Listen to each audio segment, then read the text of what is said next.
you were saying about Lamar times. Some graduate student at Lamar University some years ago built a very thick thesis, goodness, probably 300 pages, on the Ku Klux Klan in Jefferson County between 1916 and 1925. And it quickly proved that men such as Sheriff Tom Garner and others were also the secret members of the Ku Klux Klan, and that our county government was as much dominated by the Klan as the state government in Austin was. And as far as the Klan in Beaumont's concerned, they were as violently anti-Jewish and anti-Catholic as they were anti-black. It just so happened, though, that a lot of the several Jewish families in Beaumont and several Catholic families have become quite wealthy in different kinds of business, and they joined with others to bring about the downfall of the Ku Klux Klan in Beaumont. However, there was a national occurrence that did more to break up the clans in this county. I'm not going to try to quote it in detail, because I'm sure I was aware of it at one time. There was a Grand Dragon of Indiana, probably, who murdered and raped his secretary or something like that. And the Klan began to see that their so-called slogans of being the protector of white womanhood suddenly didn't look too good to even themselves.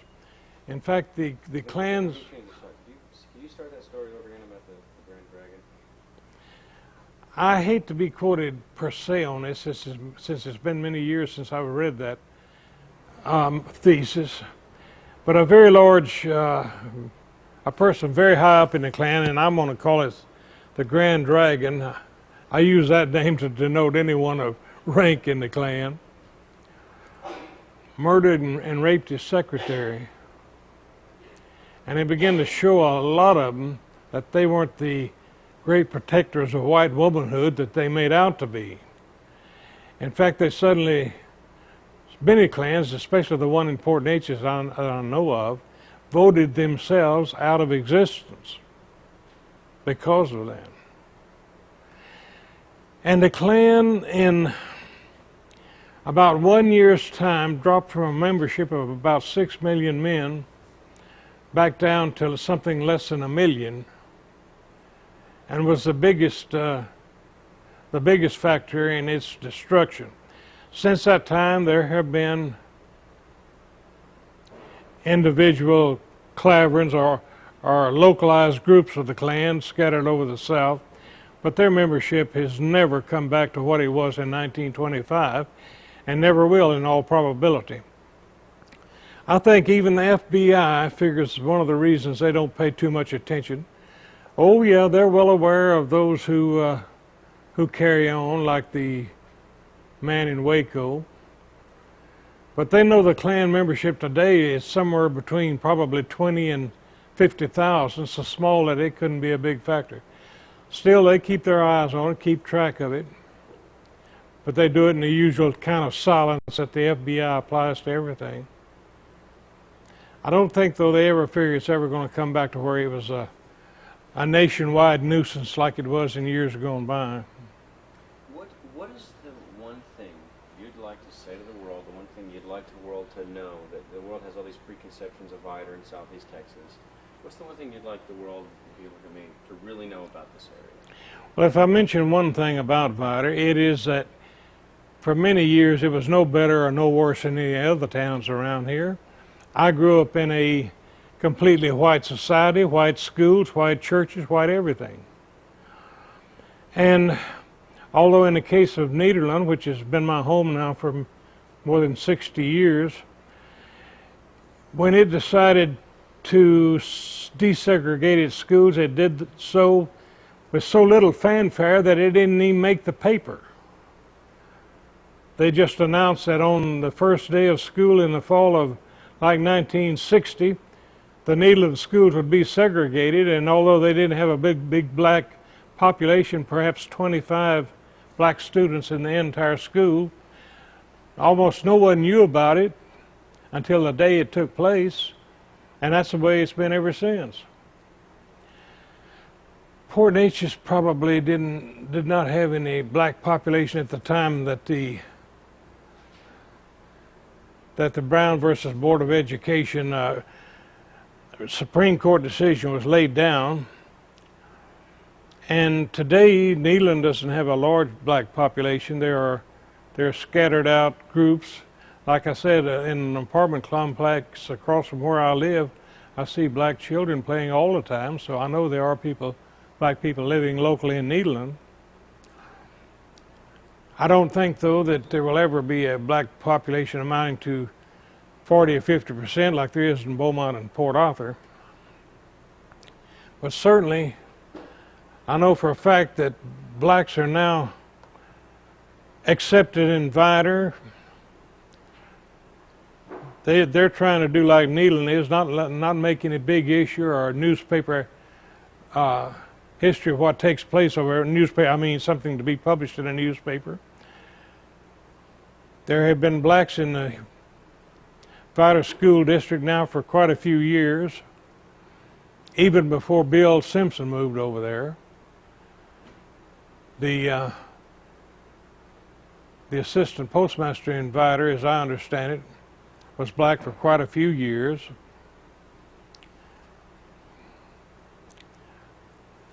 I don't want to go repeating what I've been saying. Okay. What's the one thing you think you'd want people to remember about the desegregation of Vidor and Bill's death? What's one thing when that happened on the news and all that? Well, although Bill Simpson died here in Beaumont at the hands of another black, and that it didn't really have anything to do with Vidor, except that the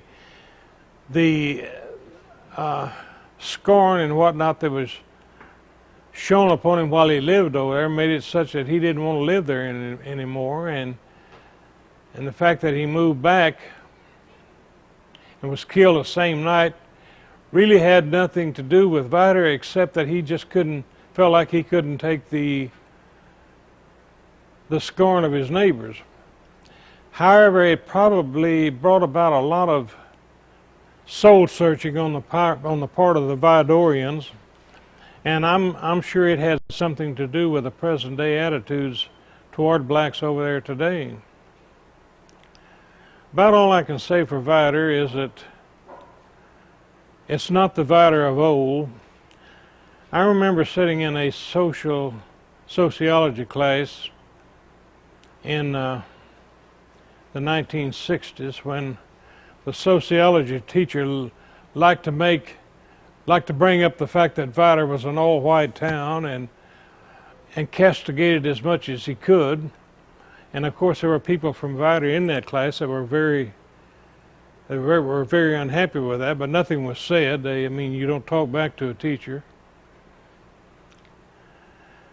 But I don't really think there's any more reason to castigate Vidor now in the way that it was 25 or 30 years ago. As I mentioned, I don't know of any active Ku Klux Klan units over there anymore. The ones that were there back in the 1980s were old and have all died off. And I'm sure there are individual members over there today, but they are people who belong to Klan organizations in either Cleveland, Texas, or in Waco.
first time you met Jackie Hausman?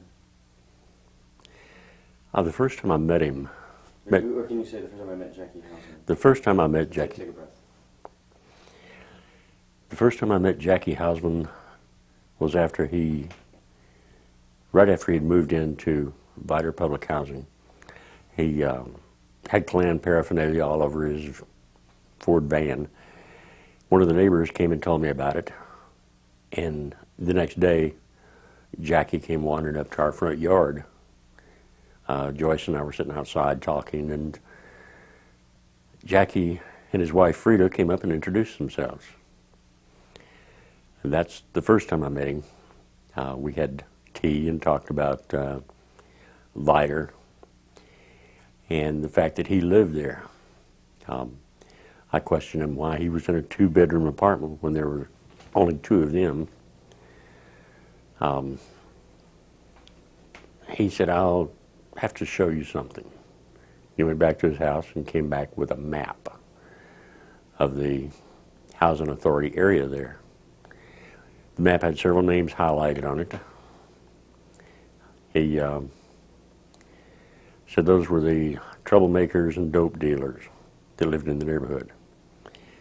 I questioned him about where he got the map, and he told me that the executive director, Richard Stanfield, had given it to him, had highlighted the map and put the names on it and identified those people. Of course, my name stuck out, and I told Jackie that I am neither a drug dealer or a troublemaker, at least not up until now. I shared this information with Gerald Gilbo, who lived next door to me. Gerald took a copy of the map back to Dick Stanfield and asked why Jackie had the map. Well, rather than get an answer, Stanfield denied any knowledge of it. He had no idea where Jackie got the map. And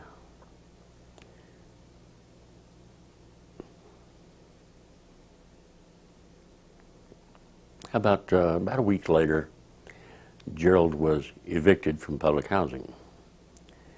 Reasons unknown, reasons ungiven. But then he was immediately put at the top of the list and moved into an apartment at Cove, which is also under Orange County Public Housing. We filed a grievance. Nothing was ever done about it. In the meantime, Jackie had told me the story of being a Klan member, his membership being paid by the Department of Public Safety, his photograph taken by them, the Klan membership submitted to, application for membership was submitted to the White Knights in Harrison, Arkansas. He showed me his membership card and explained to me that he was undercover, that he was placed in there by Texas DPS and Orange County for the purpose of protecting the children and elderly. He didn't know who or what he was supposed to be protecting them from, but when he showed me the map and word got back through Gilbo to the Orange County Housing Authority, Jack Hausman was immediately evicted. He was not advised that he was being evicted. He just came home after being gone for 2 hours and found an eviction notice taped to his door claiming that he had abandoned his unit. I offered to help Jackie fight that eviction. He refused to fight it and instead moved out. I didn't see him for probably another month. I learned he was living at his mother and father's house at Lakeview. And when I did get involved with Jackie again, I had gone public with this map to try to determine where it came from, why it was in circulation, and if the Klan had a copy of it. I since learned that they certainly did have a copy, furnished to Marie Johnson, Budget Old Gilbo. Well, Jackie told such an outrageous story about being undercover that I suggested he talk to an attorney from East Texas Legal Services and had Scott Newar come from that office and record Jackie's whole story. Then Mr. Newar suggested that maybe Jackie should go public with this information and had him call a news conference to be held at my house that evening, which aired live on the 3 channels at 10 o'clock. Jackie was deathly afraid that someone was going to try to kill him. It could have just been paranoia, but he was genuinely afraid. So after the press conference, we noticed there was a police car sitting across the street from my apartment with an officer that none of us recognized. Jackie felt like that he was going to be arrested and possibly murdered, according to him. So a reporter from Channel 4 and I went outside with this photographer to talk to the police officer. The officer saw us coming, and just as soon as the lighting camera went on, he left. A few minutes later, Jackie faked a heart attack and left Viter in an ambulance. He was under heavy guard at what was then MASH Hospital in Beaumont. I did not see him in the hospital, but I did see him when he came out. He had been arrested for supposedly carrying a concealed weapon when actually it was in a sport bag in the back of his van, and the weapon was inoperative. He was taking it to be repaired when he was arrested. He was arrested by Viter City police officers outside the city limits. There was no violation of the law. The weapons, 2 handguns, were in the sport bag, like I say, at the back of his van, a good 10 feet out of reach, so there's no way he could have had any access to them. They searched his vehicle illegally and then threatened to put him in jail. We managed to keep him out of jail, and they eventually dropped the charges. Tell me about how you felt about the settlement with Edith Marie Johnson. Edith Marie Johnson. There was a case, to end all cases as far as I'm concerned. We filed a formal complaint against her for harassment. Bill Simpson and I did. It finally made it to court, and we were awarded like $165,000 in damages from Marie Johnson. She was fined $10,000, payable to HUD. And if HUD hasn't collected any more from her than I have, then the settlement's not worth the paper it was written on. You simply can't get anything from a person on welfare. They don't have anything to get. The problem I have with Marie Johnson and this settlement is that was not the only complaint filed. Complaints against HUD, Orange County Public Housing, City of Viter, Jack Hausman, Texas Department of Public Safety were all ignored. So those people that were involved, that could actually do something, were never even investigated. I think Marie Johnson got a raw deal in the judgment against her. It would have been a raw deal if she'd had anything to offer. As it is, she had nothing, I had nothing, she still has nothing, and I still have nothing, except a piece of paper. A totally worthless $165,000 judgment, and Bill's estate with a totally worthless $175,000 judgment. Okay. Now, tell me about Edith Marie Johnson supposedly going to Klan meetings and coming back saying that there were plans to burn down the place and shoot everybody. One of the big problems I had with Marie, other than her open bigotry, after she had threatened Bill and I in the front yard, she sent stories back to Bill and I through Gerald Gilbo that she'd been to Klan meetings, that the Klan knew where we lived. They were going to come in and burn the place down. Anybody that tried to leave would be shot. And that they would blow up all the niggers and nigger lovers, to quote her. She expressed absolutely no concern at all for any of the elderly or children that lived there at the time. As they said, you've got to break a few eggs to have an omelet. But she claimed to have gone to several Klan meetings and discussed the destruction of Orange County Public Housing by her site. And always sent these messages back to me through Gerald Gilbo. I've often wondered about that.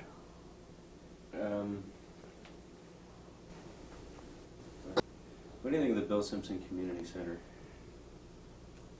The first time I went to Vidard after Bill's death and the supposed successful desegregation, I went by and saw the Bill Simpson Center. Personally, I think it's an insult to his memory to have a laundromat named after him and a game room. Bill did not play games. If they really wanted to do something to remember Bill, they should have named the entire complex for him. In fact, there were a few of us that petitioned HUD Washington to do exactly that, to change Vidard Public Housing to the William Simpson Village or something to that effect. They never did, but instead they stuck his name on a laundromat. I think it's a disgrace.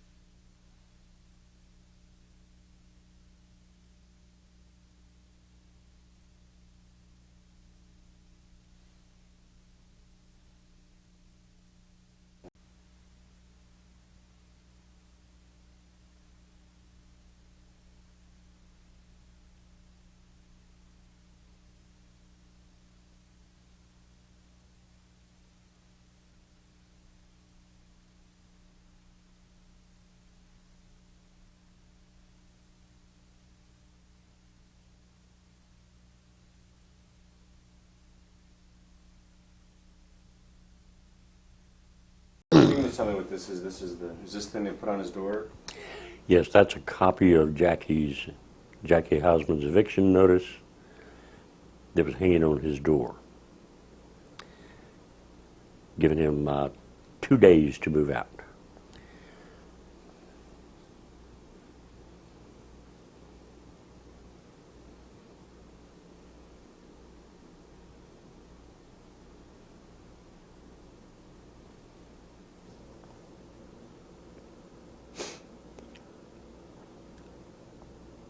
She was the housing clerk at the time under Dick Stanfield.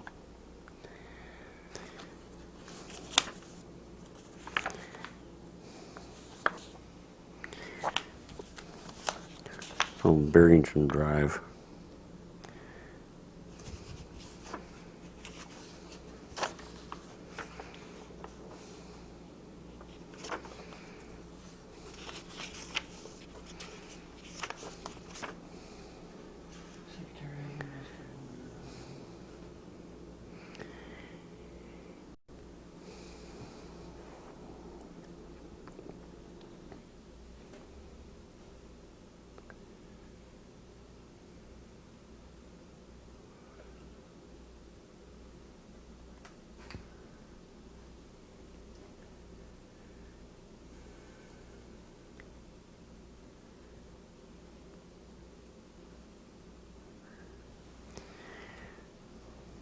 What's this part about here done? On July 1983, respondent stated to a resident, I guess we're going to blow it up or something. Well, I mean,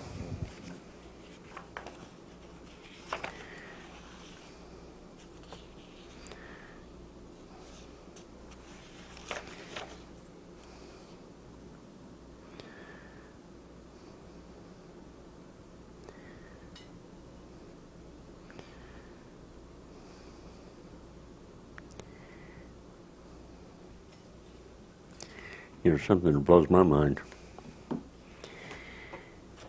In- If I was with a big TV network and I had money for lawyers and all that good shit, I would really get into that, but I'm going to leave it alone. yeah. Well, it's not going to accomplish anything anyway.